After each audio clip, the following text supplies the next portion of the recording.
إن الحمد لله نحمده ونستعينه ونستغفره ونعوذ بالله من شرور أنفسنا ومن سيئات أعمالنا من يهده الله فلا مضل له ومن يضلل فلا هادي له وأشهد أن لا إله إلا الله وحده لا شريك له وأشهد أن محمدا عبده ورسوله يا أيها الناس اتقوا ربكم الذي خلقكم من نفس واحدة وخلق منها زوجها وبث منهما رجالا كثيرا ونساء واتقوا الله الذي تساءلون به والأرحام إن الله كان عليكم رقيبا يا أيها الذين آمنوا اتقوا الله حق تقاته ولا تموتن إلا وأنتم مسلمون يا أيها الذين آمنوا اتقوا الله وقولوا قولا سديدا يصلح لكم أعمالكم ويغفر لكم ذنوبكم ومن يطع الله ورسوله فقد فاز فوزا عظيما أما بعد فإن أصدق الحديث كتاب الله وخير الهدي هدي محمد صلى الله عليه وسلم وشر الأمور محدثاتها وكل محدثة بدعة وكل بدعة ضلالة وكل ضلالة في النار أيها الناس اتقوا الله وإن التقوى ملاك الحسنات واعلموا أن الله عز وجل أمركم بالتقوى والرسول صلى الله عليه وسلم كان يوصي أصحابه بالتقوى والتقوى وصية الأولين والآخرين সম্মানিত মুসল্লিয়ানি কিরাম আমি আমার নিজেকে ও আপনাদেরকে আল্লাহর তাকওয়া অবলম্বন করার অনুরোধ জানাচ্ছি যেই তাকওয়া অবলম্বন করলে আমরা আল্লাহর জান্নাত পেয়ে ধন্য হতে পারবো যতটুকু তাকওয়া অবলম্বন করবেন ততটুকুই লাভবান হতে পারবেন কারণ জান্নাতে যেতে হলে তাকওয়া ছাড়া কোনো উপায় নেই আল্লাহ তাআলা বলেন তিলকাল জান্নাতুল্লাতী নূরুসু মিন ইবাদিনা মান কানা তাকিয়া আমার বান্দাদের মধ্যে যারা মুত্তাকি তাদেরকে শুধুমাত্র জান্নাতের ওয়ারিশ আমরা করব এই তাকওয়া একটা ব্যাপক শব্দ ব্যাপক জিনিস তাকওয়া যদি অর্জন করতে হয় আমাকে কিছু জিনিস আমাকে গ্রহণ করতে হবে কিছু জিনিস বর্জন করতে হবে তাকওয়া অর্জিত হতে হলে প্রথমে যে জিনিসটি অর্জন করতে হবে তা হলো আকীদা ও মানহাজ শুদ্ধ করতে হবে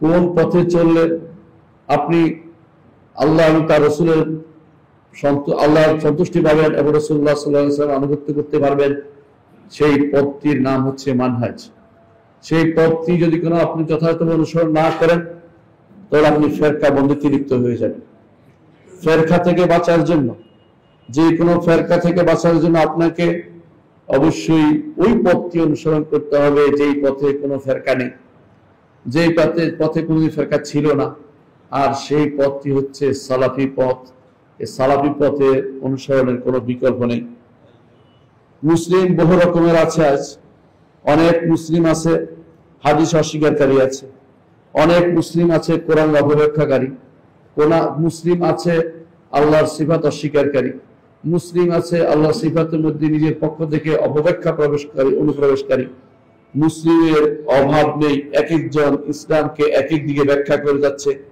এই সময়ে ঈমানদারদের কাজ হবে কিভাবে তাকে এমন জায়গায় নিয়ে যাবে তার আকীদা বিশ্বাসকে যেখানে কোনো ভুল ছিল না যেখানে কোনো সমস্যা ছিল না সেই জায়গাটা হচ্ছে মুহাম্মদুর রাসূলুল্লাহ সাল্লাল্লাহু আলাইহি ওয়াসাল্লাম এবং তার সাহাবায়ে কেরামের অনুসরণ এই দুটি জিনিস ছাড়া এই বর্তমান সময়ে দুনিয়াতে আপনি কোনোদিন মুক্তি পাবেন না দুনিয়াতে আপনার কোনো বাঁচার কোনো পথ নেই যেখানে প্রতিটি পদে পদে আপনাকে খারাপের দিকে আহ্বান করা হচ্ছে আপনার সন্তানকে খারাপের দিকে নিয়ে যাওয়া হচ্ছে বিভিন্নভাবে বিভিন্ন প্রতারণা করা হচ্ছে প্রতারণার জাল বুনে দেওয়া হচ্ছে আপনি ঘর থেকে বের হতে ঘরে আসা পর্যন্ত কখন যে কোন প্রতারণার শিকার হয়ে যান কোন পথে আপনাকে বিভ্রান্ত করে দেয় কোন নেতা আপনাকে পথ ছাড়া করে দেয় পথ হারা করে দেয় সেটা আপনি বলতে পারবেন না এই সময়ের জন্য আমাদেরকে সালাফি মানহাজ জানার কোনো বিকল্প নেই সলফে সালিহিনের মত ও পথ আপনাকে জেনে নিতে হবে আগে যদি আমরা সেটা জানতে পারি আমাদেরকে সরাসরি বিভ্রান্ত করতে পারবে না। শয়তান কখনো চায় না মানুষকে সরাসরি কুফরের দিকে আহ্বান করতে। শয়তান সবসময় দুটি কাজ করে, বিভ্রান্তি তৈরি করে এবং পথভ্রষ্টতা রচনা করে, অন্তরের মধ্যে বিভ্রান্তি এনে দেয় বিভিন্ন রকমের। আর যখন রাস্তা বহুত তৈরি করে দেয়, একাধিক রাস্তা হক হইতে পারে না, হক শুধু একটি রাস্তায় হতে পারে, যার উপরে আমার নবী মুহাম্মদ রাসূলুল্লাহ সাল্লাল্লাহু আলাইহি ওয়াসাল্লাম চলে গেছেন এবং যার উপরে সাহাবায়ে কেরাম রিদওয়ানুল্লাহ আলাইহিম আজমাইন তাদের সারাটা জীবন অতিবাহিত করেছেন। সেই পথের বাইরে আর কোনো পথ কোনোদিন হক হইতে পারে না। এজন্য আল্লাহ তাআলা কোরআনে কারীমে তার নবীকে বলেছেন, কুল হাযিহি সাবিলি আদউ ইলাল্লাহি আলা বাসীরাতিন আনা ওয়া মান ইত্তাবা'আনি। হে নবী, আপনি বলে দিন, হাযিহি সাবিলি হচ্ছে আমার পথ, আদউ ইলাল্লাহি আলা বাসীরাতিন, এই পথে আমি জেনে বুঝে আল্লাহর দিকে আহ্বান জানাই, আল্লাহর পথে জেনে বুঝে আল্লাহর নবী আহ্বান জানান। ওয়া মান ইত্তাবা'আনি, যারা আমার অনুসরণ করবে। আর অনুসরণকারীদের মধ্যে সেরা হচ্ছে সাহাবায়ে কেরাম। সাহাবায়ে কেরাম রাসূলুল্লাহ সাল্লাল্লাহু আলাইহি ওয়াসাল্লাম যথাযথ অনুসরণ করেছেন, এই জন্য তারা হচ্ছেন এই পথের পথিক, নবীর পথের পথিক। নবীর পথের পথিক যদি হতে পারেন, আপনি হবেন সালাফি, আপনি হবেন আহলুল হাদিস, আপনি হবেন আহলুল আসার, আপনি হবেন ফিরকাতুন নাজিয়া, নাজাত প্রাপ্ত দল। আর যদি নবীর পথের পথিক হওয়া থেকে বিভিন্ন নেতা, বিভিন্ন গোষ্ঠীর অনুসরণ করে চলেন, বিভিন্ন ব্যক্তির অনুসরণ করে চলেন, তাহলে আপনি নবীর পথের পথিক হতে পারবেন না। এই যে নবীর পথের পথিক হতে হলে কয়েকটা জিনিস আমাদেরকে খেয়াল রাখতে হবে। এটাকে বলা হয় সালাফিদের মানহাজ কিরকম হবে, সালাফিদের মানহাজের মূলনীতি। এক নম্বর হচ্ছে, তারা মনে করে যে দিন দুটি নীতির উপর প্রতিষ্ঠিত। একটি হচ্ছে ওহীর উপরে মূলত দিন প্রতিষ্ঠিত, দিন ওহীর উপরে প্রতিষ্ঠিত।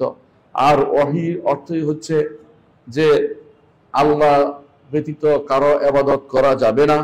এবং দ্বিতীয় মূলনীতি হচ্ছে মুহাম্মদ রাসূলুল্লাহ সাল্লাল্লাহু আলাইহি ওয়াসাল্লামের প্রদর্শিত পথ ব্যতীত কোনো ইবাদত করা যাবে না।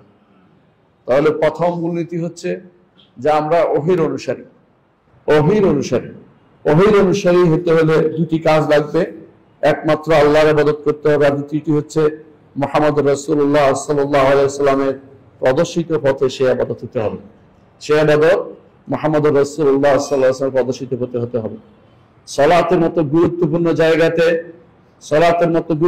জায়গাতে জন্য মুহাম্মদ রাসূলুল্লাহ সাল্লাল্লাহু আলাইহি ওয়াসাল্লাম বলেছেন, সাল্লু কামা রাআইতুমুনি উসাল্লি, আমাকে যেভাবে সালাত আদায় করতে দেখেছো সেভাবে সালাত আদায় করো। হজের ব্যাপারে রাসূলুল্লাহ সাল্লাল্লাহু আলাইহি ওয়াসাল্লাম বলেছেন, লিতাখুযু আন্নী মানাসিকাকুম, আমার থেকে তোমরা যেন হজ নিতে পারো। লাআল্লি লা আলকাকুম বা'দা আমি হাযা, হতে পারে এই বছরের পর আর তোমার সাথে আমার সাক্ষাৎ হবে না। এই জন্য রাসূলুল্লাহ সাল্লাল্লাহু আলাইহি ওয়াসাল্লাম দুটি বড় ইবাদত, একটি হচ্ছে প্রতিদিন করতে হয়, আরেকটি হচ্ছে প্রতি বছর করতে হয়, এবং সেটা একটা লম্বা টাইম নিয়ে করতে হয়। উভয় ইবাদতের প্রতিটা অংশ মুহাম্মদ রাসূলুল্লাহ সাল্লাল্লাহু আলাইহি ওয়াসাল্লামকে অনুসরণ করতে তিনি আমাদেরকে বলে দিয়েছেন। এর অর্থ হচ্ছে এরকম যদি রাসূলকে অনুসরণ না করি তাহলে আমাদের ইবাদত হবে না, আর যদি আল্লাহর জন্য না হয় তাহলে ইবাদত হবে না। একটির নাম হচ্ছে ইখলাস, আরেকটির নাম হচ্ছে মুতাবাআত। এক নাম হচ্ছে ইখলাস, অর্থাৎ একমাত্র আল্লাহর জন্য হতে হবে, আর একটি হচ্ছে মুতাবাআত, অর্থাৎ মুহাম্মদ রাসূলুল্লাহ সাল্লাল্লাহু আলাইহি ওয়াসাল্লামকে অনুসরণ করে চলতে হবে। এইটার নাম হচ্ছে ওহীর অনুসরণ। ওহীর অনুসরণ, কারণ ওহীর অনুসরণ কেন আল্লাহ তাআলা বলছেন, ওয়া মা উমিরু ইল্লা লিয়াবুদুল্লাহ মুখলিসিনা লাহুদ্দীন, তাদেরকে শুধু এই নির্দেশ দেওয়া হয়েছে যাতে করে খালেস করে আল্লাহর জন্য যাবতীয় ইবাদত করা হয়। যাবতীয় ইবাদত আল্লাহর জন্য করতে নির্দেশ দেওয়া হয়েছে। এটা কোরআনে কারীমে সূরা বাইয়িনার নির্দেশনা, আপনারা জানতে পারেন। সূরা বাইয়িনা অন্যান্য আয়াতে এসেছে। অনুরূপভাবে আল্লাহ রাসূল সাল্লাল্লাহু আলাইহি ওয়াসাল্লামের পথে চলতে আল্লাহ তার নির্দেশ দিয়েছেন। আল্লাহ বলেছেন, ওয়া ইউতি রাসূলা ফাকাদ আতা আল্লাহ, যে কেউ রাসূলের আনুগত্য করবে সে তো আল্লাহর আনুগত্য করবে। এবং আল্লাহ তাআলা বলে দিয়েছেন, ফালা রাব্বিকা লা ইউমিনুনা হাত্তা ইউহাক্কিমুকা ফীমা শাজারা বাইনহুম, আপনার রবের শপথ করে বলছি, তারা কোনো ঈমানদার হতে পারবে না যতক্ষণ পর্যন্ত আপনাকে তারা ফয়সালাকারী না বানাবে। যা আপনি ফয়সালা দিবেন সেটাই দিবে, যেটা আপনি দেখিয়ে দিবেন সেটাই করবে, যা আপনি অনুমোদন করবেন সেটাই তারা শুধুমাত্র পালন করবে। সুম্মা লা ইয়াজিদু ফি আনফুসিহিম হারাজাম মিম্মা কাদাইতা, আপনি যে ফয়সালা দিবেন এর ফলে তাদের অন্তরে কোনো সামান্যতম দ্বিধা থাকতে পারবে না। ওয়া ইউসাল্লিমু তাসলিমা, মানার মতো সেটা মেনে নিতে হবে। সুতরাং দুটি জিনিস, ওহীর অনুসরণ করার অর্থই হচ্ছে আপনাকে অবশ্যই একমাত্র আল্লাহর ইবাদত করতে হবে, আর সে ইবাদত করতে হবে মুহাম্মদুর রাসূলুল্লাহ সাল্লাল্লাহু আলাইহি ওয়াসাল্লামের পথে। এটা হচ্ছে সালাফি মূলনীতি, প্রথম মূলনীতি। সালাফি মূলনীতির দ্বিতীয় মূলনীতি হচ্ছে যে, সালাফি মানহাজের দ্বিতীয় মূলনীতি হচ্ছে এটা যে তারা নতুন কোনো মাসআলাতে নতুন করে কোনো কথা বলে না। তারা সবসময় খেয়াল রাখে যে এই কথা কি পূর্বে কেউ বলেছেন কিনা, এই কথা কি রাসূলুল্লাহ সাল্লাল্লাহু আলাইহি ওয়াসাল্লাম কোন হাদিস দ্বারা সমর্থিত কিনা, এই কথা কি সালফে সালেহিন করেছেন কিনা, সাহাবায়ে কেরাম করেছেন কিনা। অনেকেই মাঝে মধ্যে আমাদেরকে প্রশ্ন করেন আমরা কি দল করব কিনা। আমি তাদেরকে বলি সালাফি মানহাজের কোথাও তো দল করার কথা নেই। এটা শিখতে হবে, জানতে হবে। দলীয় কোনো টেন্ডেন্সিতে ইসলামে কাজ করা যায় না। সংগঠিত থেকে দাওয়াত দেয় এটা নিষিদ্ধ নয়, কিন্তু দল আলাদা জিনিস। দল আলাদা জিনিস, দল করা ইসলামে নেই। কারণ দলের বিষয়টি আজ অনেকেই বলে থাকেন নিজে উচ্চস্বরে কথা বললে বা চিৎকার করলে সেটা দিন হয়ে যায় না। দিন হতে হবে সালফে সালেহিনের মানহাজে, ভালো করে এটা আমাদেরকে শিখতে হবে। সুতরাং যে কোনো কাজ করেন না কেন, সেই কাজের পিছনে আপনি দেখবেন আমার এই কাজের পিছনে কোনো সালফে সালেহিনের কোনো সমর্থন পাই কিনা, আমার এই কাজটি কোন রাসূলের কোনো বাণী দ্বারা সমর্থিত কিনা, আমার এই কাজটি সাহাবাদের কেউ করেছেন কিনা, খলিফাদের কেউ করেছেন কিনা। যদি সেটা না হয়ে থাকে কিয়ামত পর্যন্ত সেটা দিন হইতে পারবে না। এই জন্য ইমাম মালিক রহমতুল্লাহ আলাইহি বলতেন যে এই উম্মতের শেষ ভাগকে শুধু তা দিয়ে সংশোধিত হবে। আমরা সংশোধিত হব কি দিয়ে? তিনি সেটা বলছেন যা দিয়ে উম্মতের প্রথম ভাগ সংশোধিত হয়েছিল। উম্মতের প্রথম ভাগ সংশোধিত হয়েছিল সাহাবায়ে কেরাম রাসূলুল্লাহ সাল্লাল্লাহু আলাইহি ওয়াসাল্লাম আদর্শ অনুপ্রাণিত হয়ে তারা সংশোধিত হয়েছিলেন। এবং সাহাবায়ে কেরাম যে নীতির উপর চলেছেন সেই নীতির উপর যদি না চলি আমরা সংশোধিত হতে পারবো না। আমরা শুধু মানুষের সাথে এই নিয়ে ঝগড়া করতে পারবো, কিন্তু এটা নীতি নয়, এটা নীতি হতে পারে না।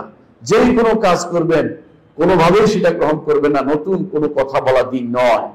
দিন হচ্ছে আল্লাহ এবং তার রাসূলের অনুসরণ। নতুন কথা বলে চমক লাগিয়ে দেয়া এটা ভালো কাজ নয়, এটা সুন্দর জিনিস নয়, এটা কোনোভাবে গ্রহণযোগ্য নয়। নতুন কথা আনবে, আমার নবী বলে দিয়েছেন কোরআনে কারীমে, এমন একটা সময় আসবে যখন এমন এমন হাদিস নিয়ে আসবে কিছু কিছু লোক যেটা তোমরাও শোনো নাই, তোমাদের বাপদাদাও শুনে নাই। এমন এমন কথা নিয়ে আসবে। মনে রাখবেন সালাফি মানহাজ অত্যন্ত সুন্দর মানহাজ। সালাফি মানহাজকে কেউ হাতে করে বা ভর করে কেউ ক্ষমতা যাওয়ার মানহাজ নয়। সালাফি মানহাজ মানুষের অন্তর, মানুষের ইখলাস এবং আমল নিয়ে বিশুদ্ধকরণের কাজ করে। এবং সালাফি মানহাজ সমস্ত ব্যক্তির জন্য, কোনো ব্যক্তি বিশেষের জন্য নয়। সালাফি মানহাজের যথাযথ অনুসরণ করতে হলে সাহাবায়ে কেরামের পদ্ধতিতে আসতে হবে। বর্তমান সময়ের অবস্থা জাহেলি যুগের অবস্থার চেয়ে খারাপ নয়। জাহেলি যুগের অবস্থায় আমার নবী কিভাবে ডেকেছেন, সাহাবায়ে কেরাম কোন ভাবে কাউকে আহ্বান করেছেন, এটা যতক্ষণ পর্যন্ত আপনি বুঝতে না পারবেন আপনি সালাফি মানহাজের অধিকারী দাবি করলেও সালাফি মানহাজের অনুসারী হইতে পারেননি। এখনো সালাফি মানহাজকে আগে শিখতে হবে। এই জন্য আপনি যে কোনো কথা বলবেন খুঁজবেন আমার পূর্বে এই কাজটি কেউ করেছে কিনা। আবু বকরের একটা দল ছিল না, ওমরের আলাদা কোনো দল ছিল না, ওসমানের আলাদা কোনো দল ছিল না। এর প্রত্যেকে আবার নির্বাচনে দাঁড়ায়নি, এগুলি ভোটের জন্য ক্যাম্পেইন করেনি। এগুলি শিখতে হবে আমাদের। এগুলি আমাদের দ্বীনের অন্তর্ভুক্ত কোনো জিনিস নয়। তথাকথিত পাশ্চাত্যের যে কোনো জিনিস আসলে শুধুমাত্র ইসলামাইজেশন করা, ইসলামিকীকরণ করার এই নীতি আমাদের জন্য কোনো শোভনীয় নয়। ঈমানদার খুঁজবে যে পথে আমার নবী চলে গেছেন, যে পথে সাহাবায়ে কেরাম জান্নাতের সুসংবাদ পেয়েছেন, ওই পথটি শুধু আমার পথ হতে পারে। আমি নিজের অন্য কোনো পথ সেখানে আবিষ্কার করতে পারি না। নিজের যত বড় নেতাই আপনার ক্ষমতায় থাকুক না কেন, মনে রাখবেন এই ক্ষমতা চিরস্থায়ী কোনো জিনিস নয়। এরকম বহু ক্ষমতাধরকে আল্লাহ তাআলা সরিয়ে দিয়েছেন। কিন্তু সালাফি মানহাজ শাশ্বত একটি মানহাজ, যে মানহাজের উপর আমার নবী প্রশংসা করেছেন। বলছেন যে কিয়ামত পর্যন্ত একটি গোষ্ঠী হকের উপরে সুপ্রতিষ্ঠিত থাকবে। লা ইয়াদুররুহুম মান খাযালাহুম, কেউ যদি তাদেরকে ছেড়ে চলে যায় তাদের কোনো ক্ষতি হবে না, তাদের কোনো ক্ষতি হবে না। বরং তারা আল্লাহর দ্বীনের উপর প্রতিষ্ঠিত থাকবে এবং তারা থাকবে খুব স্বল্প হলেও তাদের কোনো ক্ষতি হবে না। তারা বিজয়ী থাকবে। প্রমাণের দিক থেকে, দলিলের দিক থেকে তারা শ্রেষ্ঠ থাকবে। আজও দলিলের ভিত্তিতে তারা শ্রেষ্ঠ। এই তাদেরকে যারাই বিভ্রান্ত করতে আসবে তাদের দলিল দিক দিয়ে তাদেরকে হারিয়ে দিতে হয়। কারণ আপনাকে জানতে হবে সালাফি মানহাজের বাইরে অন্য কোনো মানহাজ গ্রহণ করা যাবে না। এই জন্য আপনি সালাফি মানহাজে কেউ নতুন তথ্য দিতে আসলে যে এটা সালাফি মানহাজ, আপনি নিবেন না, বলে না এটা নেওয়া যাবে না, কারণ এটা আগে কেউ বলেনি, নতুন করে আপনি তথ্য দিচ্ছেন। আমাদের পূর্বে যারা সালাফ আছেন, সাহাবায়ে কেরাম রিদওয়ানুল্লাহি আলাইহিম আজমাইন, এবং তাদের সুন্দর অনুসারী, সবাই নয়, তাদের সুন্দর অনুসারী তাবেঈন, আতবাউ তাবেঈন, আইম্মাতুল মুজতাহিদিন এবং মুহাদ্দিসিন যারা চলে গেছে, সুন্দর অনুসারী যারা, তাদের পথ এটা ছিল না। সুতরাং এই পথে কোনোদিন উম্মতে মুসলিমার মুক্তি আসতে পারে না।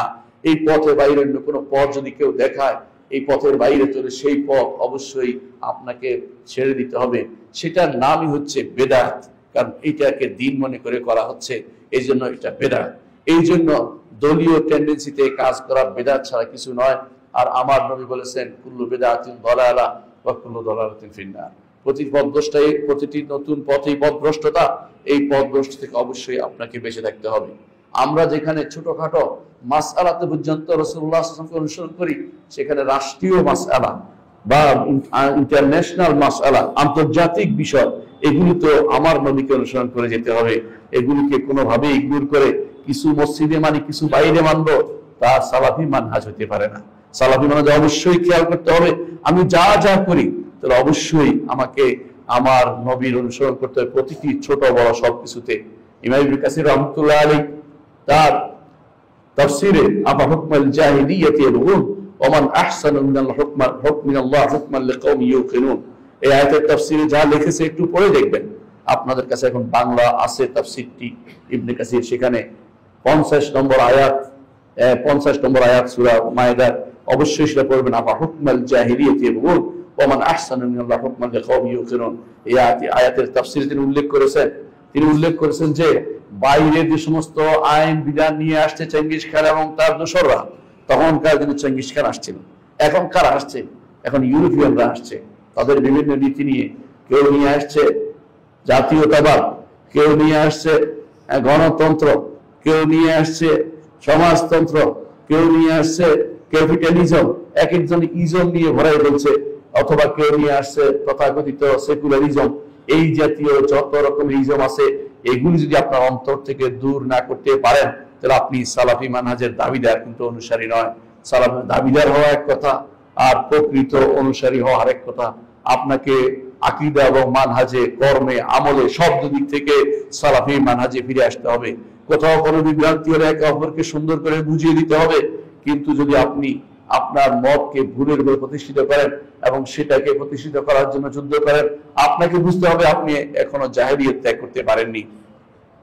মুহাম্মদ রাসূলুল্লাহ সাল্লাল্লাহু আলাইহি ওয়াসাল্লাম তিনি এমন জিনিসকে জাহেলিয়ত বলেছেন যেগুলি এই জাতীয় বিভক্তির দিকে মানুষকে আহ্বান জানায়। মুহাম্মদ রাসূলুল্লাহ সাল্লাল্লাহু আলাইহি ওয়াসাল্লাম যখন সাহাবীদের একজন বলেছেন, ইয়া আল আনসার, আনসারের জন্য দাঁড়াও, আর বলছে ইয়া আল মুহাজির, মুহাজিরের জন্য দাঁড়াও, তখন যখন ভাগ করে ফেলছেন, অর্থাৎ এই ভাগ হচ্ছে ন্যাশনাল ভাগ, জাতীয়তাবাদের ভাগ, তখন রাসূলুল্লাহ সাল্লাল্লাহু আলাইহি ওয়াসাল্লাম বলেছেন, মা বাদ দাওয়াল জাহিলিয়া ওয়া আনা বাইনা আযহুরিকুম, জাহিলিয়াতের দাওয়াত কে দিচ্ছে? আমি তোমাদের মাঝে এখনো উপস্থিত আছি। এইটাকে জাহিলিয়াতের দাওয়াত বলেছেন। এবং তিনি বলেছেন, দাউহা ফাইন্নাহা মুনতিনা, ছেড়ে দাও এগুলিকে, এগুলি হচ্ছে পচা দুর্গন্ধ জিনিস, এগুলি কোনোদিন উঠাইতে হয় না, এগুলিকে দাফন করো। মুহাম্মদুর রাসূলুল্লাহ সাল্লাল্লাহু আলাইহি ওয়াসাল্লাম দাফন করার কারণে বেলাল হাবশি থেকে এসেও মুহাম্মদুর রাসূলুল্লাহ সাল্লাল্লাহু আলাইহি ওয়াসাল্লামের সাথী হতে পেরেছিলেন। সালমান পারস্য থেকে গিয়েও মুহাম্মদুর রাসূলুল্লাহ সাল্লাল্লাহু আলাইহি ওয়াসাল্লামের সাহাবী হতে পেরেছিলেন। এবং সোহাইব আর-রুমি রোম দেশ থেকে, ইউরোপ থেকে এসেও মুহাম্মদুর রাসূলুল্লাহ সাল্লাল্লাহু আলাইহি ওয়াসাল্লামের সাথী হতে পেরেছিলেন। আবু জাহেল কাছে থেকেও সাথী হতে পারে নাই, একমাত্র আবু লাহাব কাছে থেকেও সাথী হতে পারে নাই। ইসলাম একমাত্র ইসলামের দৃষ্টিতে শুধুমাত্র ভাগ বাটোয়ারার অনুমোদন করে। মুসলিম এক ভাগ, কাফের আরেক ভাগ। এখানে কাফেরদের ভাগের সাথে মুসলিমের কোনো অংশ জড়িত থাকতে পারে না। ঈমানদার এ বাইরে কোনো কিছু চিন্তাও করতে পারে না। মুসলিম শুধু তার ভাই, অন্য কেউ তার ভাই হতে পারে না। দলীয় ভাই, গোত্রীয় ভাই কোনোটাই চলবে না। এখানে একমাত্র মুসলিমই তার ভাই হিসেবে নিতে হবে। আবার মুসলিমদের মধ্যেও যারা তার একান্ত বিশুদ্ধ আকীদা ও মানহাজে, তারা সহি ভাই, অন্যরা ভুলের উপর আছে, তাদেরকে সংশোধন করতে চাই, তাদেরকে সংশোধন করে যেতে হবে। তাদেরকে একেবারে বয়কট নয়, তবে যারা বেদাতি আছে তাদের সাথে চলাফেরা করা যাবে না। বেদাতি আহ্বানকারী, তাদের সাথে যদি আপনি চলাফেরা করেন, ধীরে ধীরে গা শোয়া হয়ে যাবে বেদাত, তখন আপনার কাছে মনে হবে এটা কিছুই না। এই জন্য বলতে হবে, আপনাদেরকে বুঝতে হবে, অনেক ভাইকে দেখা যায় যে তারা বেদাতীদের সাথে উঠা বসা চলাফেরা করছে, কিন্তু আপনি জানেন না বেদাত চলাফেরা আপনার দুনিয়ার প্রয়োজন হলেও দ্বীনের কোনো কর্মকাণ্ডে তাদের সাথে আপনার শেয়ার চলতে পারে না, এটা ইসলাম অনুমোদন করে না। ইমাম ইবনে সিরিন রাহমাতুল্লাহির কাছে এক লোক এসে বললেন, আবু মুহাম্মদ আপনার কাছে একটু বসতে চাই, আপনার কাছে একটু বসতে চাই মুহাম্মদ ইবনে সিরিন। তিনি বললেন যে না, আমার কাছে তুমি বসলে আমি উঠে চলে যাব, কারণ নিজেদের মানহাজ, নিজেদের আত্মমর্যাদা থাকা উচিত। নিজের আত্মমর্যাদাকে বিলীন করে দিয়ে কারোর সাথে মিশে আমি বেশি মানুষের সাপোর্ট পাওয়ার আশা ছেড়ে দিতে হবে, এটা ইমানদারের কাজ হতে পারে না। আপনার কম থাকতে পারে সেটাকে গ্রহণ করুন, বেশি জিনিসকে গ্রহণ করতে গিয়ে নিজের পুঁজি নষ্ট করে দিবেন না। বেশি মানুষের সমর্থন পাওয়ার জন্য নিজের কোনো কিছুতে ছাড় দিবেন না। আপনাকে অবশ্যই মনে রাখতে হবে, সমাজের বড় হতে পারে তারা, কিন্তু গরিব যে ব্যক্তি সহিহ আকীদা ও মানহাজের উপর আছে সে আল্লাহর কাছে বেশি প্রিয় হতে পারে। কোরআনে কারীমে আল্লাহ তাআলা সেই দৃশ্য আমাদের সামনে তুলে ধরেছেন সূরা আবাসা ওয়া তাওয়াল্লার মধ্যে, যখন মুহাম্মদ রাসূলুল্লাহ সাল্লাল্লাহু আলাইহি ওয়াসাল্লামের দরবারে কিছু বড় বড় নেতা, কাফের নেতারা এসে উপস্থিত হয়েছিল। মুহাম্মদ রাসূলুল্লাহ সাল্লাল্লাহু আলাইহি ওয়াসাল্লামের দরবারে তখন অন্ধ ব্যক্তি গিয়েছিলেন, তিনি তার একটা মাসআলা জিজ্ঞাসা করতে।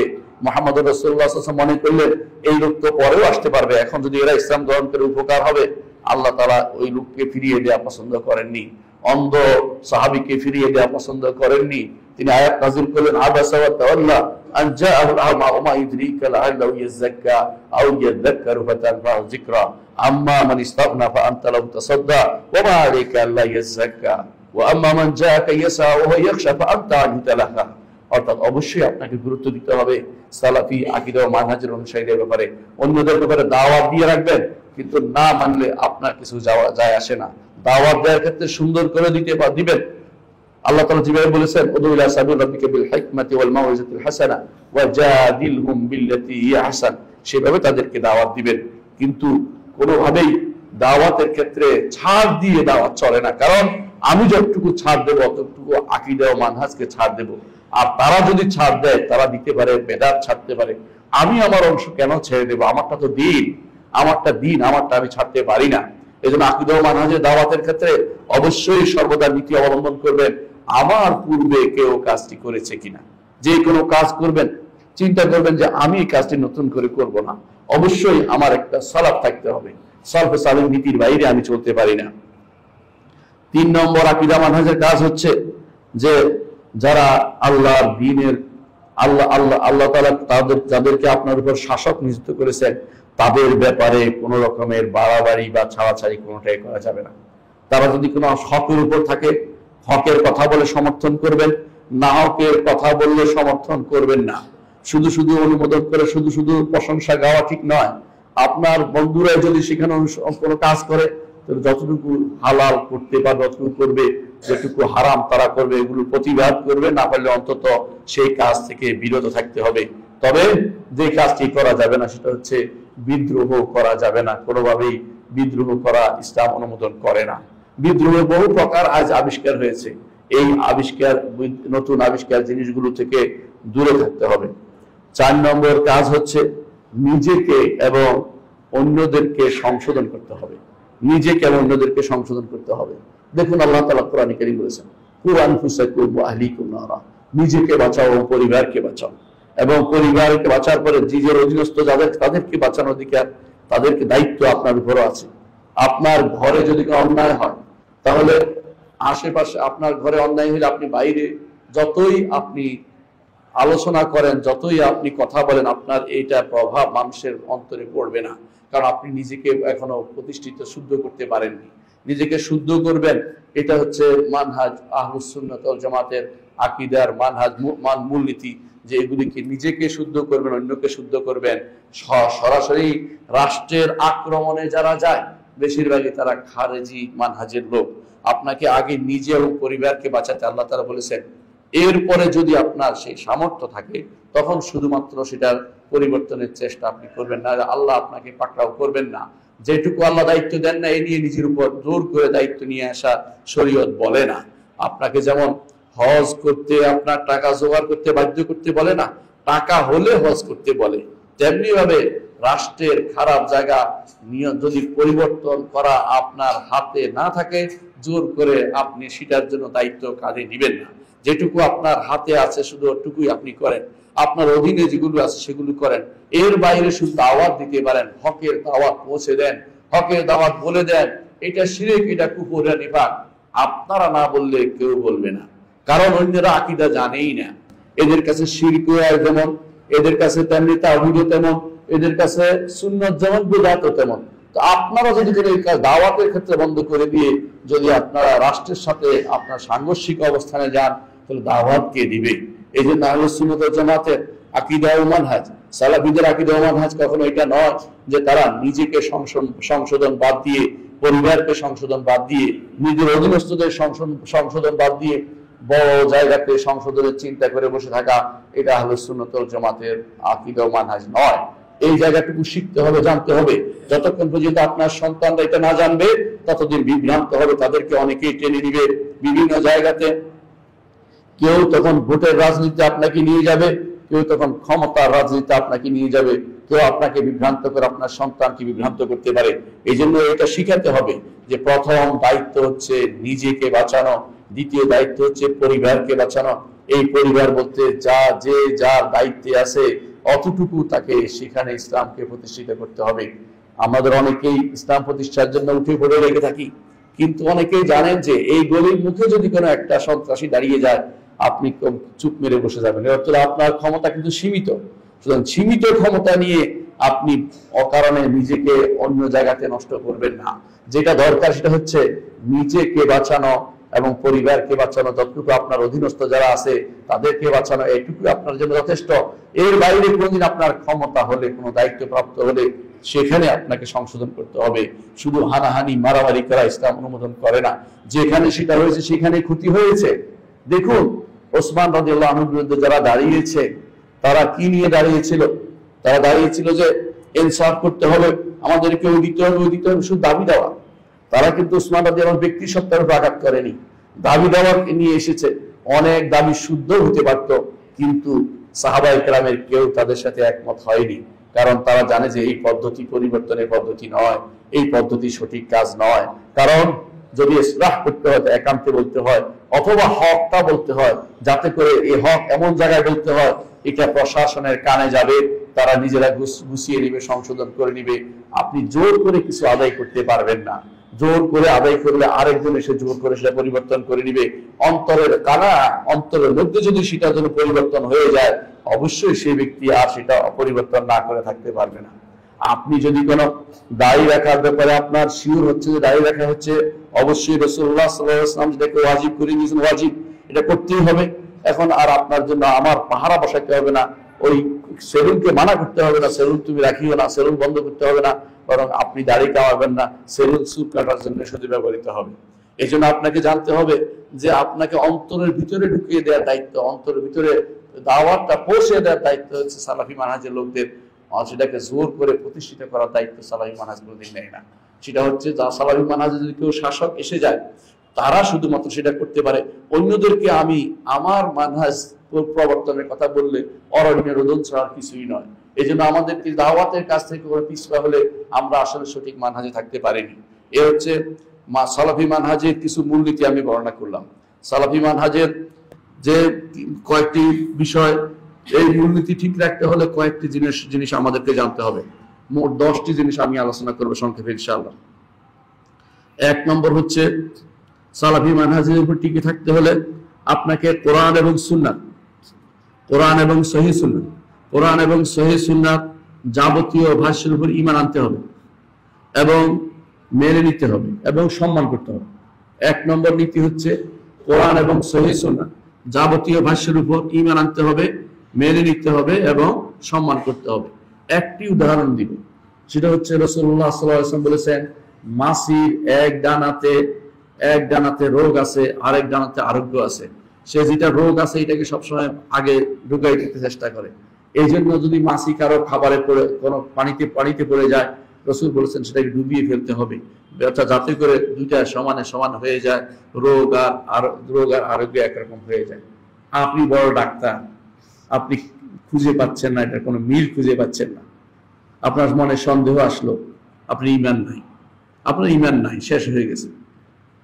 আপনাকে অবশ্যই মনে করতে হবে রাসূলুল্লাহ সাল্লাল্লাহু আলাইহি ওয়াসাল্লাম যা বলেছেন তা সত্য, এবং এটা মেনে নিতে হবে, এবং এটা সম্মান করতে হবে। তিনটা জিনিস লাগবে আপনাকে। আবার ধরেন কবরের আযাব আছে, কিন্তু দেখবেন কবরের আযাবের ব্যাপারে আপনি কোনোভাবেই দেখতে পান না, কোনো রকমে। অনেকে আছে কবর আযাব শোনানোর জন্য বিভিন্ন রেকর্ড ব্যবহার করছে, এগুলো হচ্ছে ভণ্ডামি ছাড়া কিছুই নয়। এগুলি ঈমানদার করতে পারে না। ঈমানদার বলে যে এটা ঈমান বিল গায়ব, গায়েবী ঈমানের অংশ, গায়েবের অংশ, এটাকে আমি কোনোভাবেই পরীক্ষা করার চিন্তা করব না। আমি আমার নবী বলেছেন, কোরআন বলেছে, আল্লাহ রাসূল বলেছেন, এটাকে আমি মেনে নিব, এটা হচ্ছে ঈমানদারের কাজ। সে বলবে যে কবর আযাব শোনা আমার কাজ নয়, কারণ রাসূল বলেছেন যে মানুষ এবং জিন ছাড়া সবাই শুনতে পায়, সুতরাং আমি সেটা শোনার চেষ্টা করব না। শোনার চেষ্টা করা হচ্ছে আমি পরীক্ষা দিতে গেছি, এই পরীক্ষা আমি দিতে যাব না। যে কেউ পরীক্ষা দিতে যাবে সেই ব্যক্তি পথভ্রষ্ট বিবেচিত হবে, অথবা শোনার চেষ্টা করতে যাবে সেই পথভ্রষ্ট বিবেচিত হবে। ঈমানদার বলবে কবরের আযাব আছে, এটা ঈমান রাখি, এটা মেনে নেই, এবং রাসূলের এই কথাকে আমি সম্মান করি, কোরআনও সেটা বলা হয়েছে। এইভাবে ঈমানদার প্রতিটি কোরআন এবং সুন্নাহর প্রতিটি ভাষ্যকে যথাযথভাবে সম্মান করবে, ঈমান আনবে, সম্মান করবে এবং মেনে নিবে। এটা হচ্ছে ঈমানদারের দায়িত্ব। এটা সালাফি মানহাজের একটি মূলনীতি, যেটা শুদ্ধ রাখার জন্য, আকীদা শুদ্ধ রাখার জন্য আপনাকে জানতে হবে। দ্বিতীয় মূলনীতি হচ্ছে, সালাফি মানহাজের দ্বিতীয় মূলনীতি হচ্ছে, আপনাকে একই অধ্যায়ে আসা বিভিন্ন কোরআন হাদিসকে এক করতে হবে। আংশিক বক্তব্য দিয়ে কোনো আংশিক কোনো নস ভাষ্য দিয়ে কোনো বক্তব্য দিতে পারে না। আমাদের সমাজে আজ একই ব্যাপারে আসা হাদিসগুলো একসাথে না করার কারণে অনেক সমস্যা এসে যায়। যেমন একটি উদাহরণ দিচ্ছি, বুঝতে পারবেন। এই যে সুপারিশের মাসালা, মুহাম্মদুর রাসূলুল্লাহ সাল্লাল্লাহু আলাইহি ওয়াসাল্লাম হাশরের মাঠে তিনি তো সুপারিশ করবেন, এটা আমরা ঈমান রাখি। কিন্তু আবার একটা গোষ্ঠী আছে সুপারিশ হবে নাও বলে, একটা গোষ্ঠী আছে সুপারিশ হবে না বলে, এরা হচ্ছে মুতাজিলারা। আর মুতাজিলাদের তাদের দোষর এখনো আমাদের সমাজে রয়েছে, তাদেরকে মাঝে মধ্যে আপনারা দাওয়াত দেন, আমরা দেখতে পাই, এটা দুর্ভাগ্যের বিষয়।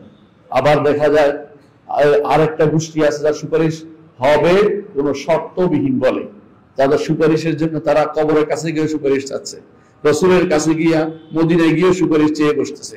অথচ সুপারিশ চাওয়াই হচ্ছে শিরক। সুপারিশ শুধুমাত্র আল্লাহর কাছে চাইতে হবে। কুল লিল্লাহি শাফাআতু জামিআ, সুপারিশের মালিক তো আল্লাহ, তাকে বলতে হবে আল্লাহ আমার জন্য মুহাম্মদুর রাসূলুল্লাহ সাল্লাল্লাহু আলাইহি ওয়াসাল্লামকে সুপারিশকারী বানিয়ে দিন, এভাবে বলতে হবে। সুপারিশ আল্লাহর অনুমতি ব্যতীত, আল্লাহর সন্তুষ্টি ব্যতীত সুপারিশ হবে না। আল্লাহর সন্তুষ্টি, তিনি সন্তুষ্ট যখন হবে সুপারিশকারী এবং সুপারিশকৃত ব্যক্তির উপর, এবং যখন অনুমোদন করবেন তখনই শুধুমাত্র সুপারিশ হবে, এর আগ পর্যন্ত কোনো সুপারিশ হবে না হাশরের মাঠে। এইটা না জানা পর্যন্ত, এটা কখন জানতে পারবে? যখন একই বিষয়ে আসা যাবতীয় হাদিসকে একসাথ করা হবে। না হলে হাদিস এবং কোরআনকে একসাথ না করা হলে যে কোনো সময় বিভ্রান্তি এসে যেতে পারে। আবার দেখা যায় অনেকে মুহকামকে মুতাশাবিহের কাছে নিয়ে যায়, কারণ আপনারা জানেন যে আল্লাহ তাআলা কোরআনে কারীম বলেছেন ওয়াল্লাযী আনজালা আলাইকাল কিতাব মিনহু আয়াতুন মুহকামাতুন হুন্না উমুল কিতাব ওয়া উখারু মুতাশাবিহাত। আল্লাহ তাআলা বলছেন আপনার কাছে আল্লাহ তাআলা কিছু যে কিতাব নাযিল করেছেন তার দুটো অংশ রয়েছে, একটি হচ্ছে মুহকাম, একটি হচ্ছে মুতাশাবিহ। মুহকাম হচ্ছে যা অর্থ পড়লে বোঝা যায়, যেমন কুল হুয়াল্লাহু আহাদ, কুল হুয়াল্লাহু আহাদ প্রত্যেকে অর্থ বুঝে, আল্লাহুস সামাদ অর্থ বুঝে, লাম ইয়ালিদ ওয়া লাম ইউলাদ ওয়া লাম ইয়াকুল লাহু কুফুয়ান আহাদ অর্থ বুঝে। আবার কিছু আছে অস্পষ্ট অর্থ বুঝতে কষ্ট হয়, যেমন আল্লাহ তাআলা বলেছেন ইন্না আ'তাইনাকাল কাউসার, নিশ্চয়ই আমরা আপনাকে কাউসার প্রদান করেছি। আল্লাহ আমরা কেন বললেন? এটা আপনার বুঝে আসবে না। আপনার দায়িত্ব হচ্ছে এটাকে টেনে নিয়ে আল্লাহ যেখানে বলছেন তিনি একক সত্তা, সেটার সাথে বিচার করে সেটার অর্থ বের করা। আপনার দায়িত্ব এটা নয় যে আমরাকে আমি বানিয়ে ফেলা। আমাদের অনুবাদগুলো দেখেন, সবগুলি অনুবাদে আমি বানিয়ে ফেলা হয়েছে। এটা হচ্ছে আপনি হেরে গেছেন, আপনি হেরে গেছেন, আপনি এখন পর্যন্ত সালাফি মানহাজ আসতে পারেননি। এই জন্য আপনি দেখবেন উর্দু দেখেন, ইংরেজি দেখেন, আরবি কোথাও কেউ এটাকে আমি অনুবাদ করে নাই, আপনি অনুবাদ করে আমি বানিয়ে ফেলছেন। কেন? আপনি ভয় পেয়েছেন যে যদি আমরা বলি না জানি তারা বলে ফেলে আল্লাহ তিনজন। কেন? আপনি মুহকামে কি মুহকাম আছেন আপনার কাছে? আপনার কাছে ইলাহুকুম ইলাহুন ওয়াহিদ আল্লাহ তাআলা বলে দিচ্ছেন, সেখানে যাচ্ছেন না কেন? আপনি কেন ভুল অনুবাদ করতে যাচ্ছেন? কারণ আপনি মুতাশাবিহকে মুহকামের কাছে না গিয়ে মুহকামকে মুতাশাবিহের কাছে নিয়ে আপনি বিভ্রান্ত হচ্ছেন, এটা করা যাবে না। ঈমানদার এই জন্য সবসময় চিন্তা করবে যে অর্থ বোঝা যায় না যেটা, সেটাকে অবশ্যই আমি যেটা বোঝা যায় এটার আলোকে বুঝবো, আর যেটা বোঝা যায় না এটা যদি কোনো কারণে আমি আলেম পাই, আলেমকে জিজ্ঞাসা করবো, আর অবশ্যই বলবো যে এটা হক, আমার বুঝ ভুল হইতে পারে, আমার বুঝ ভুল হইতে পারে। এই জন্য এই দ্বিতীয় নীতি হচ্ছে অবশ্যই আপনাকে একই অধ্যায়ে আসা যাবতীয় কোরআন এবং হাদিসের তথ্যকে একসাথ করে সিদ্ধান্ত তখন দিতে হবে এবং প্রয়োজনে মুহকাম মুতাশাবিহকে মুহকামের কাছে নিয়ে আসতে হবে। 3 নম্বর নীতি হচ্ছে আপনাকে বিশ্বাস করতে হবে যে কোরআন এবং সুন্নাহ যথেষ্ট তাওহীদে যাওয়ার জন্য, ঈমানের জন্য কোরআন এবং সুন্নাহ যথেষ্ট, কোনো প্যারাডক্সিক কাজে আসবে না। আপনারা যারা অনেক খুশি হয়ে যান যে অমুকে বই রেখে ফেলছে কি জন্য, যে নাস্তিকদের রদ করার জন্য, এই নিয়ে আপনাদের খুশির অভাব থাকে না, অমুক বই পড়তে শেষ করে ফেলছেন। আপনারা কি জানেন এই ডক্সিকগুলো, এই জাতীয় যে সমস্ত তত্ত্ব যুক্তি, এই যুক্তিগুলো আমাদের সালাফরা সবসময় গ্রহণ করতেন না, বরং এই যুক্তিগুলোর বিরুদ্ধে পর্বত সম দাঁড়িয়েছিলেন শাফিঈ, মালিক, আবু হানিফা, আহমদ ইবনে হাম্বল সহ মুহাদ্দিসিনরা। সব সময় কেউ যুক্তি দিতে বলতো তোমার যুক্তি থাক, আমার কোরআনে যথেষ্ট। আল্লাহ বলছে কোরআনে কারিমে তিনি এক প্রমাণের জন্য যুক্তি সারাদিন দিতে পারবেন, আবার এই যুক্তি আরেকজন সারাদিন খণ্ডন করতে পারবে, কিন্তু এই যুক্তির আর শেষ হবে না, কারণ এই যুক্তিবাদীর মধ্যে ইসলাম নেই। ইমাম মালিক রহমতুল্লাহ আলাইহির কাছে একজন বললেন যে মালিক আসুন আপনার সাথে মুনাজারা করব। তিনি বললেন যে আচ্ছা, আমার সাথে মুনাজারা করলে আমি যদি হেরে যাই তাহলে আপনি আমার অনুসরণ করবেন, তুমি হেরে গেলে আমি আপনার অনুসরণ করব, আরেকজন যদি এসে আমাদের দুজনকে হারিয়ে দেয় আমরা আরেকজন অনুসরণ করবো, 3 নম্বর অনুসরণ করবো, ওকে যদি আরেকজন হারিয়ে দেয় 4 নম্বর অনুসরণ করবো। তাহলে দিন কি ফল্টি মারার নাম? দিন কি শুধুমাত্র একজন থেকে আরেকজন দৌড়াদৌড়ির নাম? এটার নাম দিন নয়। আমি আমার দিন নিয়ে কোনো সন্দেহ নেই। সন্দেহ যারা তৈরি করছে তারা সন্দেহ দূর করুক। আমি আমার দিনের মধ্যে কোনো সন্দেহ নেই, তোমার সাথে আমার এই জাতীয় কোনো বিতর্কের প্রয়োজন নেই। আপনার দায়িত্ব হচ্ছে সুন্দর করে দাওয়াত পৌঁছে দেয়া, ঈমানদার বানিয়ে দেয়া আপনার দায়িত্ব নয়। মুহাম্মদুর রাসূলুল্লাহ সাল্লাল্লাহু আলাইহি ওয়াসাল্লাম আল্লাহ তাআলা বারবার এই কথা বলেছেন যে আপনার দায়িত্ব তো সুন্দর করে পৌঁছে দেয়া। এই সুন্দর করে সঠিক নিয়ে পৌঁছে দেওয়ার মধ্যে তথাকথিত এমন কুযুক্তি দিতে পারেন না যে কুযুক্তিগুলো আমাদের জন্য পরবর্তী বিপদের কারণ হয়ে দাঁড়াবে। এই জন্য তাওহীদ, ঈমান এবং আখিরাতের মাসআলাগুলোতে কোথাও আপনাকে এই বাইরের প্রযুক্তি কিছু এনে প্রমাণ প্রতিষ্ঠা করার চেষ্টা করবেন না। যখনই দেখবেন যে এটা কোরআন এবং হাদিস ভিত্তিক হয়েছে আপনার জন্য যথেষ্ট, এর বাইরে অতিরিক্ত দলিল প্রমাণ দিয়ে আপনি যদি এর পক্ষে এটা সমর্থন করে তখন শুধুমাত্র দিলেন, এর বাইরে যেটা পক্ষে না আসার সম্ভাবনা আছে এমন কোন যুক্তি আপনি তুলে ধরবেন না। আল্লাহ তাআলা কোরআনে কারীম বলেছেন আসমান এবং জমিনকে তিনি একসাথে রেখেছিলেন, ফাফাতাকনাহুমা, তারপর যেটাকে আল্লাহ তাআলা আলাদা করেছেন। আন্নাস সামাওয়াতু আওয়ালাম ইয়ারাউ আন্নাস সামাওয়াতু ওয়াল আরদু কানাতা রাতকান ফাফাতাকনাহুমা, একসাথে ছিল, আলাদা হয়েছে। এটা আমরা বিশ্বাস করি, ঈমান রাখি, কিন্তু এটাকে টেনে নিয়ে বিগ বাং বানিয়ে ফেলেন না। বিগ বাং নাও তো হতে পারে। আমি কেন জোর করে আরেকজনের থিওরিকে এনে আমার কোরআনের সাথে ফিটফাট করার জন্য ব্যস্ত হয়ে পড়বো? এটা ঈমানদারের কাজ হতে পারে না। আমার কোরআনে যেটা বলেছে এটা ঈমান রাখি, সেই ব্যক্তি যতদিন পর্যন্ত এটা না বুঝবে আমার দায়িত্ব নয় তাকে জোর করে তার কথা শুনে নিয়ে আপনি যেটা বলছেন আমার কোরআনও আছে এটা বলা আমার দায়িত্ব নয়। আমার কোরআনে যেটা আছে আমি বলবো, সেইটা মানুক আর না মানুক আমার কিছু যায় আসে না। আমার হাদিসে যেটা আছে এটা আমি বলবো, সেইটা মানুক আর না মানুক এটাতে আমার কিছু যায় আসে না। তার কোন যুক্তি দিয়ে আমার বক্তব্য প্রতিষ্ঠা করতে হবে, তার যুক্তির মুখাপেক্ষী আমার নবী হননি, সাহাবায়ে কেরাম হননি, তাবেঈনরা হননি, ইমামরা হননি, মুহাদ্দিসিনরা হননি। আমি নতুন করে কোন যুক্তি এনে সেখানে প্রতিষ্ঠা করতে পারবো না। 4 নম্বর নীতি হচ্ছে আপনাকে কোরআন এবং সুন্নাহর অর্থ করার জন্য নতুন কোন অর্থ নিতে পারবেন না। আপনাকে অর্থ অবশ্যই সলফে সালেহীন নীতির উপর যেতে হবে। আপনাকে কোরআনের তাফসীর কোরআন দিয়ে করবেন, অথবা কোরআনের তাফসীর হাদিস দিয়ে, সহিহ হাদিস দিয়ে করবেন, অথবা কোরআনের তাফসীর করবেন সাহাবায়ে কেরামের বক্তব্য দিয়ে, অথবা তাবেঈনদের বক্তব্য দিয়ে, যা সাহাবায়ে কেরামের বক্তব্যের বিরোধী হবে না বা কোরআন এবং সুন্নাহর কোথাও বিরোধী হবে না, সেটাই শুধু গ্রহণ করা হবে। এই তো সামনে একটা গত রাত চলে গেছে বা এর আগের রাত চলে গেছে বা সামনে আসতেছে, এক রাত নিয়ে অনেকেই ব্যস্ত হয়ে পড়বেন। সেই রাতের ব্যাখ্যা নিয়ে অনেকে অনেক রকমের কথা বলে। ইন্না আনজালনাহু ফি লাইলাতিন মুবারাকা, আমরা এই কোরআনকে নাজিল করেছি। আল্লাহ বলছে আমরা, কেন তিনি আমরা বলেন? কারণ রয়্যাল উই বলে এটাকে, রাজকীয় পরিভাষা, বহু বচন ব্যবহার করা রাজের কাজ। মহান রব্বুল আলামিন তিনি মহা ক্ষমতাধর ব্যক্তি, এই জন্য তিনি বহু বচন ব্যবহার করেন। এটাকে শিখতে হবে। বহু বচন কেন ব্যবহার করেন এটা না জেনে যদি কোনো কেউ পরিবর্তন করে ইন্নি বানিয়ে ফেলে এটাকে, অর্থাৎ আমি করেছি বলে, অবশ্যই সেটা ভুল হবে। আল্লাহ বলছে ইন্না আনজালনাহু, আমরা অবশ্যই নাজিল করেছি। কোরআন একটা বিশাল ব্যাপার, এটা আল্লাহ তাআলা নাজিল করেছেন লাইলাতুল মুবারাকা, মুবারক রাত্রিতে সেটা তিনি নাজিল করেছেন। এর তাফসীর আমরা দেখতে পাই, কোরআনে কারীমে। আল্লাহ তাআলা বলছেন ইন্না আনজালনাহু ফি লাইলাতুল কদর, সুতরাং এটা লাইলাতুল কদর নাজিল করা হয়েছে। এটা 15 শাবান রাতে নাজিল করা হয়নি। কেউ যদি সেটা বলে, এমনকি যদি তাবেঈ ইকরিমা বলেন, তাহলেও সেটা গ্রহণযোগ্য নয়, কারণ এটা কোরআন বিরোধী হয়েছে। ঠিক অনুরূপভাবে রাসূলুল্লাহ সাল্লাল্লাহু আলাইহি ওয়াসাল্লাম তিনি এই বলেছেন যে কোরআন নাজিল হয়েছে 24 তারিখ দিনগত রাতে, এই হাদিস দ্বারা সাব্যস্ত, মুসনাদ আহমদের হাদিস সাব্যস্ত। তাহলে বোঝা গেল যে কোরআন অবশ্যই রমজান মাসে নাজিল হয়েছে। এবং আল্লাহ তাআলা বলেছেন শাহরু রমাদান আল্লাযী উনজিলা ফীহিল কোরআন হুদাল লিন-নাসি ওয়া বাইয়িনাতিন মিনাল হুদা ওয়াল ফুরকান। তাহলে বোঝা গেছে সেটা অবশ্যই শাবান মাসে নয়।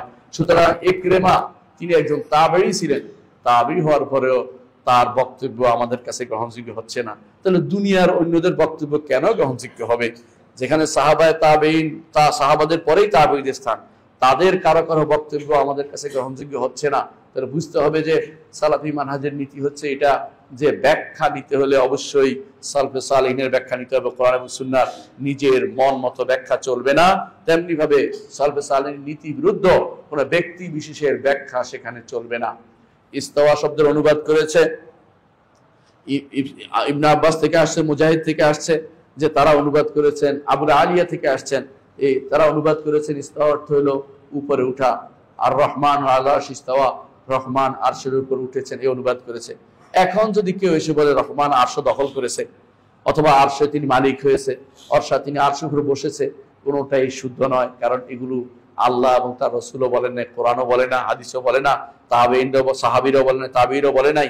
এরপরে যত মানুষ আসবে মুতাজিলার দ্বারা তারা মুতাজিল নীতি মেনে নিয়ে যদি কেউ এটা বলতে আসে, আপনি সেটাকে প্রত্যাখ্যান করেন, বলবেন যে না, এই ব্যাখ্যা কোরআন এবং সহিহ হাদিসের ব্যাখ্যা আমার নবী করিম সাল্লাল্লাহু আলাইহি ওয়াসাল্লাম যা বলেছেন, সাহাবায়ে কেরাম যা বুঝেছেন, এর বাইরে আমি নতুন করে কোনো ব্যাখ্যা দিতে পারবো না।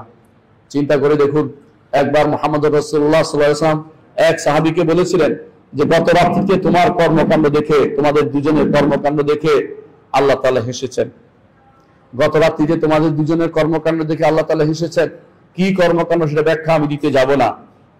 এই কর্মকাণ্ড দেখে আল্লাহ তাআলা হেসেছেন, এইটা শোনার পরে এক সাহাবী দাঁড়িয়ে গিয়ে বললেন লান নাদিমা খায়রান মিন রাব্বিন ইয়াদহাক, যে রব হাসতে পারে, যে রব হাসে, সেই রবের চেয়ে খারাপ, রবের কাছে খারাপ কিছু আমি আশা করি না। আল্লাহু আকবার। সাহাবী বুঝছেন, কিন্তু আপনি তাবেঈয়া, তাবেঈরা এটা বলে নাই।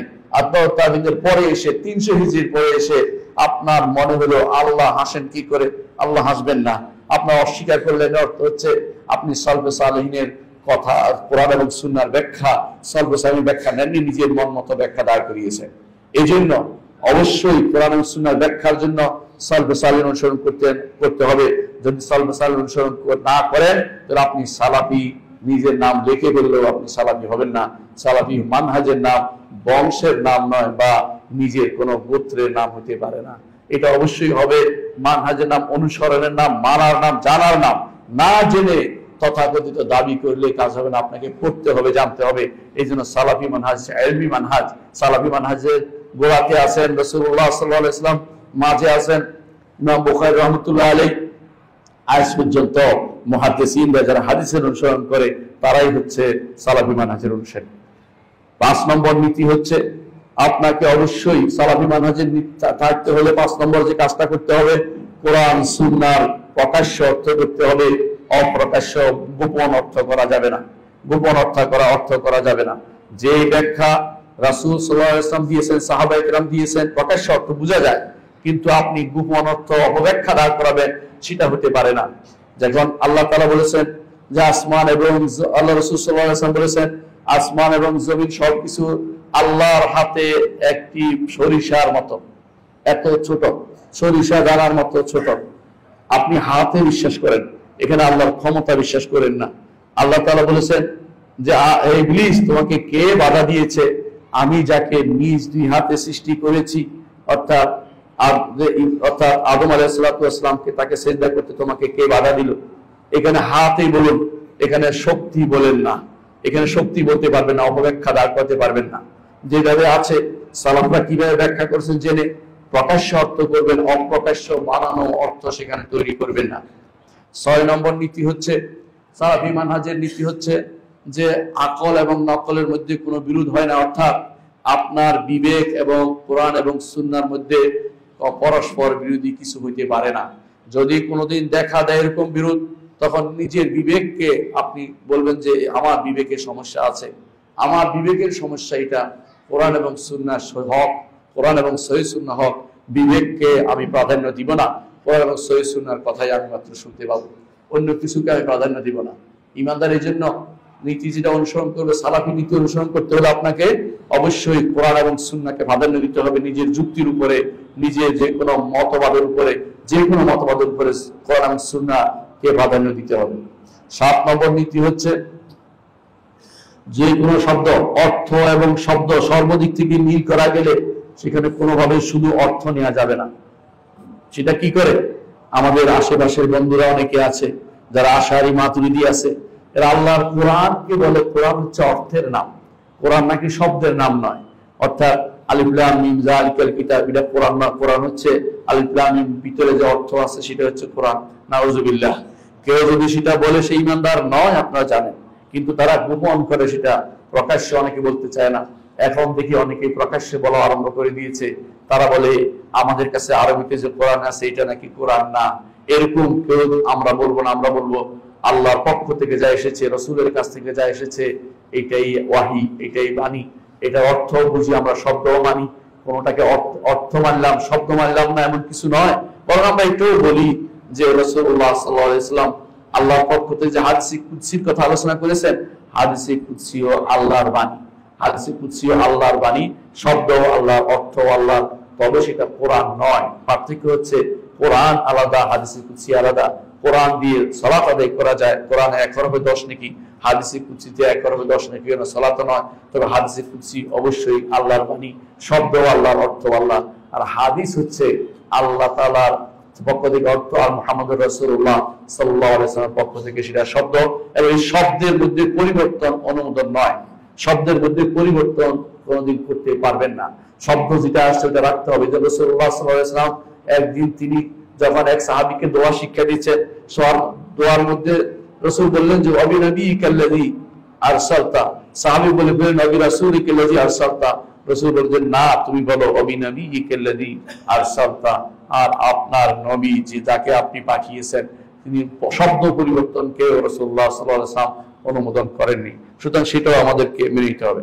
8 নম্বর নীতি হচ্ছে যে ব্যাপারে আল্লাহ এবং রাসূল চুপ ছিলেন ওই ব্যাপারে চুপ থাকতে হবে। যেমন ধরন নির্ধারণ, কবর আযাব কেমনে হয়, হাসরের মাঠে ফুলসিরাতে কেমনে ভার হব, ওই ধরন নির্ধারণ করতে যাবেন না। জান্নাতের নেয়ামতগুলি কিরকম হবে, আল্লাহ তাআলা হাসরের মাঠে কিভাবে আসবেন, আল্লাহর কে চেহারা আমরা দেখবো, জান্নাতে কিভাবে দেখবো, ওই জাতীয় ধরনগুলি যেখানে চুপ ছিলেন সেখানে আমরা সেখানে চুপে থাকতে হবে। নতুন করে সেখানে কোনো বক্তব্য উপস্থাপন করতে পারবেন না। অর্থাৎ যেখানে আল্লাহ ওয়া রাসূল চুপ ছিলেন সেখানে আমাদেরকে চুপ থেকে যেতে হবে।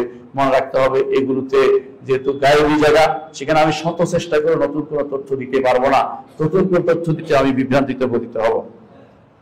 9 নম্বর হচ্ছে আমরা বিশ্বাস করি একমাত্র ইসমত, যিনি মাসুম, যিনি গুনাহ থেকে মুক্ত, তিনি হচ্ছেন মুহাম্মদুর রাসূলুল্লাহ সাল্লাল্লাহু আলাইহি ওয়াসাল্লাম। আর কেউ গুনাহ থেকে মুক্ত নয়, আর কেউ নিরাপদ নয়।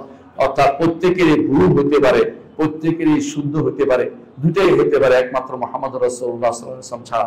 এই জন্য কারো অন্ধ অনুসরণ চলবে না, কারো অন্ধ তাকলিদ চলবে না। এটা হচ্ছে সালাফি মানহাজের নীতি। এটা অর্থ হচ্ছে কাউকে অবজ্ঞা করা নয়, একই সাথে আমরা তাদেরকে সম্মানিত করি যারা দ্বীনের জন্য খেটেছেন। আবু হানিফা, মালিক, শাফি, আহমদ, তাদেরকে আমরা সম্মান করি, কিন্তু তাদের বিরুদ্ধে দাঁড়িয়ে যাওয়া কাজ নয়, কিন্তু তাদের সব কথাই নিতে হবে। এটা ঈমানদারের কাজ হতে পারে না। কারণ ইমাম মালিক রাহমাতুল্লাহ আলাইহি বলে দিয়েছিলেন কুল্লুন ইউখাযু মিন কাওলি ওয়া ইউরাদ্দু ইলা সাহিব হাযাল কবর, প্রত্যেকের কথা নেওয়া যাবে, ছাড়া যাবে, তবে এই কবরবাসী ব্যতীত তিনি হচ্ছেন মুহাম্মদুর রাসূলুল্লাহ সাল্লাল্লাহু আলাইহি ওয়াসাল্লাম। তার কোনো কথা ছাড়া যাবে না, তার সব কথাই নিতে হবে। সুতরাং কখনো ইমানদার বা সালাফি মানহাজের লোকেরা কাউকে ভুলে ঊর্ধ্বে মনে করে না। একমাত্র মুহাম্মদুর রাসূলুল্লাহ সাল্লাল্লাহু আলাইহি ওয়াসাল্লাম, তাকে আল্লাহ তাআলা সংশোধন করে দিয়েছেন। যখনই প্রয়োজন হয়েছে, তার ইজতিহাদে কোথাও যদি ভুল হয়েছে, আল্লাহ তাআলা সাথে সাথে সংশোধন করে দিয়েছেন। আমাদের জন্য এই সুযোগ নাই। এজন্য ইজতিহাদের সওয়াব হতে পারে, ভুল হতে পারে, শুদ্ধ হতে পারে, গুনাহ হতে পারে। গুনাহ হবে না, এই জন্য যদি আমরা নীতি মেনে চলি গুনাহ হবে না, সওয়াব হবে। কিন্তু নীতি বিরুদ্ধ ইজতিহাদ করলে, যোগ্য না হলে আপনার সেটার জন্য গুনাহগার হতে পারে। কারণ আপনি জায়গায় ইজতিহাদ করেছেন, আপনি সেটা যোগ্য না, সেটা আপনি করতে যাবেন না। 10 নম্বর কাজ হচ্ছে, 10 নম্বর হচ্ছে, আপনি মনে রাখবেন, অনেকেই দেখবেন যে কোরআন মানি হাদিস মানি না। সালাফি মানহাজের লোকেরা এই কথা কখনো বলে না যে কোরআন মানি হাদিস মানি না। তাদের নিকট কোরআন কারীম সেটা থেকে যেমন নিতে হবে, তারা সহিহ হাদিসকে সেইভাবেই তারা গুরুত্ব দেয়। একটি সহিহ হাদিসকেও তারা বাদ দেয় না। সমস্ত সহিহ হাদিসের আমল করার জন্য তারা সচেষ্ট থাকে। আকুলু কাউলি হাযা ওয়া আস্তাগফিরুল্লাহ লি ওয়া লাকুম ওয়া লিসাইরিল মুসলিমিনা ফাস্তাগফিরু ইন্নাহু হুয়াল গফুরুর রাহিম। ইন্নাল হামদালিল্লাহ নাহমাদুহু ওয়া নাস্তাঈনুহু ওয়া নাস্তাগফিরুহু ওয়া নাউযু বিল্লাহি মিন শুরুরি আনফুসিনা ওয়া মিন সাইয়্যাতি আমালিনা। মান ইয়াহদিহিল্লাহু ফালা মুদিল্লা লাহু ওয়া মান ইউদ্লিল ফালা হাদিয়া লাহু। ওয়া আশহাদু আল লা ইলাহা ইল্লাল্লাহ ওয়াহদাহু লা শারীকা লাহু ওয়া আশহাদু আন্না মুহাম্মাদান আবদুহু ওয়া রাসূলুহু। সম্মানিত মুসলিয়ান কিরাম, এতক্ষণ যা আলোচনা করেছি আমি জানি এগুলো আপনাদের জানাই আছে, কিন্তু আল্লাহ তাআলা বলেছেন ওয়াযাক্কির ফা ইন্না যিকরা তানফাউল মুমিনিন। স্মরণ করে দিন, স্মরণ করে দিলে কাজে লাগে। কারণ আল মুমিনু গিরুন কারীম ওয়াল কাফিরু ওয়াল ফাসিকু খাবুল লাঈব। রাসূলুল্লাহ সাল্লাল্লাহু আলাইহি ওয়াসাল্লাম বলেছেন ঈমানদার সহজে ধোঁকা খায়। আমাদের সমাজে এমন লোকেরা মাঝে মধ্যে এসে উপস্থিত হয় যারা আমাদেরকে তাদের সুন্দর কথা দিয়ে চমৎকৃত করে ফেলে, আমরা বিভ্রান্ত হয়ে পড়ি। দেখবেন যে ফাসিক ফাজেররা বিভ্রান্ত হচ্ছে না, আমরা বিভ্রান্ত হয়ে পড়ি। এমন লোকদেরকে আপনারা কখনো কোনো মিম্বারে উঠিয়ে দিয়েছিলেন। কোনো কোনো জায়গায় আমি দেখেছি যারা দ্বীন সম্পর্কে কিছুই জানে না, অধিকাংশই তারা মুতাজিলাদের পথ অনুসরণ করে, অধিকাংশই তারা বিভ্রান্ত পথে আছে। এমন লোকদেরকে দেখা যায় আপনারা মাঝে মধ্যে মিম্বারে উঠিয়ে দেন। এই ব্যাপারে আপনাদেরকে সাবধান থাকতে হবে। আল্লাহু সাল্লাল্লাহু আলা সাইয়্যিদিল বাশারি মুহাম্মদ ইবনে আব্দুল্লাহ কামা আমাল্লাহু আযza ওয়া জাল্লা ফি কিতাবিহি